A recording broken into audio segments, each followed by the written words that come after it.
vijana wa kiume hawaombani hata namba ya simu. Unajua wanachofanya?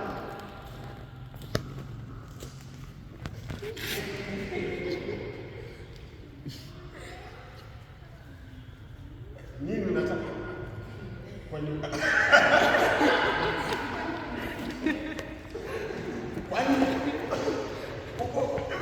umesikia?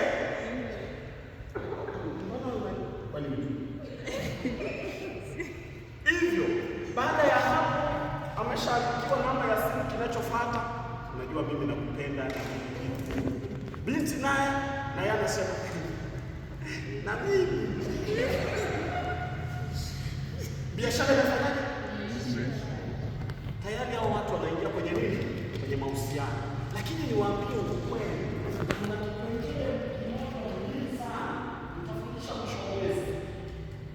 Kama nitakutoa nitafundisha mwisho wa mwezi, tunahusiana na habari ya urafiki.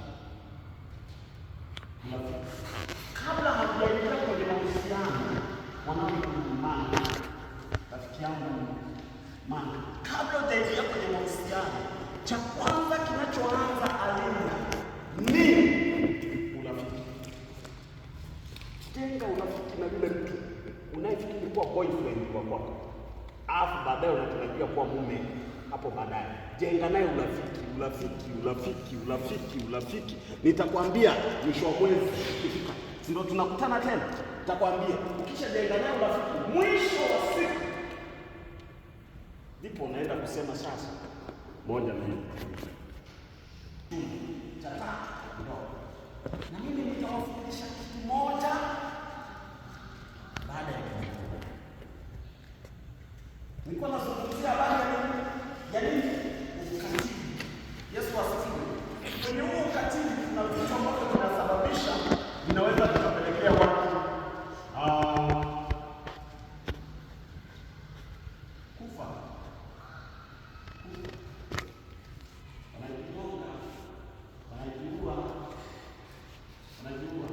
Na asipojinyonga na kujua, anaweza kaanza kufa kidogo. Maana yake ni unajikuta tu ameanza nini shida?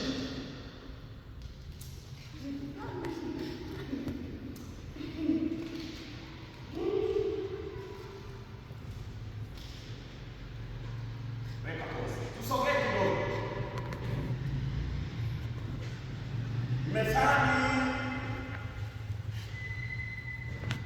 Methali 1:10.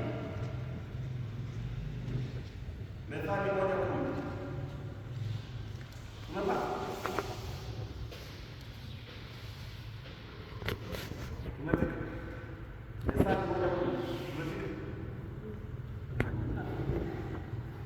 Tulipofika basi naomba tusome Methali 1:10. Inasema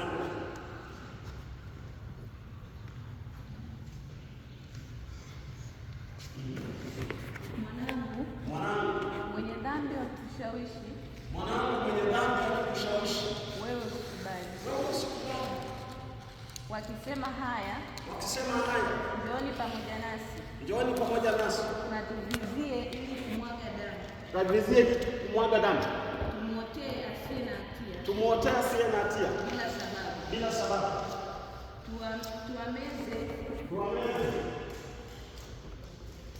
Tuwamezee haya kama kuzimu, na wazima kama wao washikao shimoni.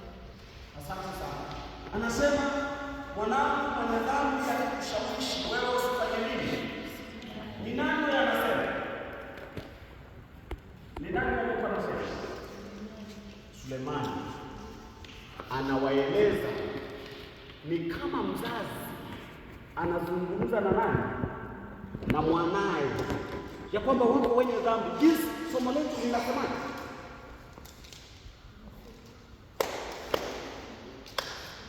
nilishahamu jinsi gani kijana anasafisha njia yake. Umeangalizia nini? Umeangalizia jinsi gani kijana aisafishe njia? Mwenye dhambi akikushawishi wewe usifanye nini? Ndio njia moja wapo ya kufanya nini? Ya kijana kusafisha njia.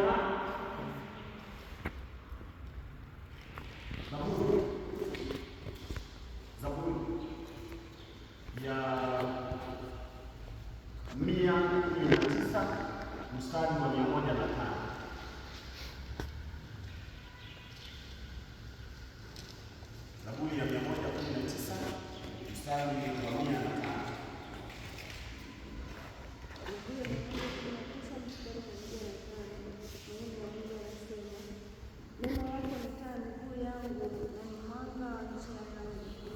Nimeapa nami nitaifikiriza, kuzishika hukumu za haki yako. Nimeteswa mno, Ee Bwana, uniuishe sawasawa na neno lako. Asante. Bwana Yesu asifiwe. Neno la Mungu ni mwanga na taa ya nini? Ya njia. Kwa hiyo ili kijana isafishe njia yake kwa vyovyote vile, neno la Mungu liwemo wapi? Moyoni.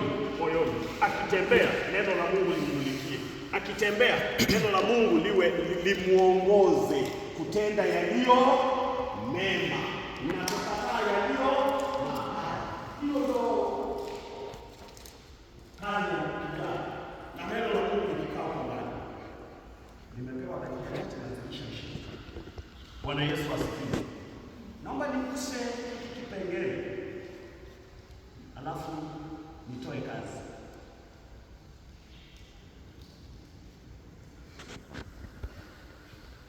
Timotheo wa kwanza 4:12. Mtu awaye yote asimdharau ujana wako. Ukiwa kijana, sikumba. Ukiwa kijana uvivu. Yaani kijana yupo tu. Amepewa kazi ya kuosha vyombo. Atalalamika wewe. Uvivu.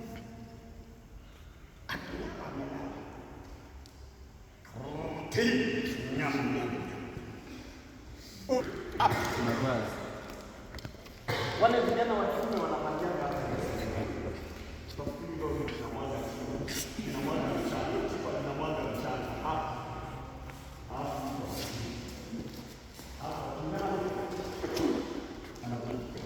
Tipa